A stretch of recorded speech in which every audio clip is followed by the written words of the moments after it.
हैदराबाद के इलाके गोलकुंडा में वाक़ मरकज़ खिदमत खलक में तामीर की गई जामा मस्जिद शम्सुल हसन का इफ्तिदा अमल में आया है। इफ्तिदाई तकरीब में तेलंगाना के वज़ीर दाखिला मोहम्मद महमूद अली ने मेहमान खुसूसी की हैसियत से शिरकत की। नौ तामीर शुदा मस्जिद में हाफिज़ कारी शाह महमूद अब्दुल मकतूर कुरैशी चिश्ती ने नमाज मगरिब की इमामत की।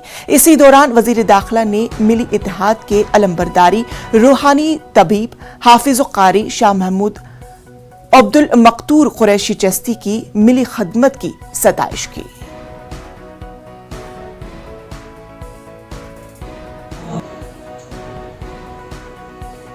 चिश्ती साहब ने बहुत ताउन किया, उनका भी शुक्रिया अदा करता हूँ। और मैं हाफिज़ साहब के पास जब भी आता हूँ तो मैं सुनकर बहुत खुश होता हूँ कि अगर कहीं गंगा जमुना तहजीब समझ में आती है तो हाफिज़ साहब किबला के पास है। और जो दर्द दिया जाता है उसका दर्द की कहीं मिसाल नहीं मिलती। मैं बहुत से उलमा से मिला हूँ, बहुत से लोगों के पास जाता हूँ। मैं जब हाफिज़ साहब किबला के पास आता हूँ तो मुझे बड़ा सुकून नसीब होता है, क्योंकि इनके दिल में सारे लोगों का दर्द भरा हुआ है। वो चाहते हैं कि सारी कौम के लोग हमारे साथ, चाहे मुसलमान, हिंदू, सिख, ईसाई, सारे के सारा खुशहाल ज़िंदगी गुजारे, अमन की ज़िंदगी गुजारे। और ये एक ऐसा खिदमत खल्क का बहुत बड़ा मैं समझता हूँ सेंटर है।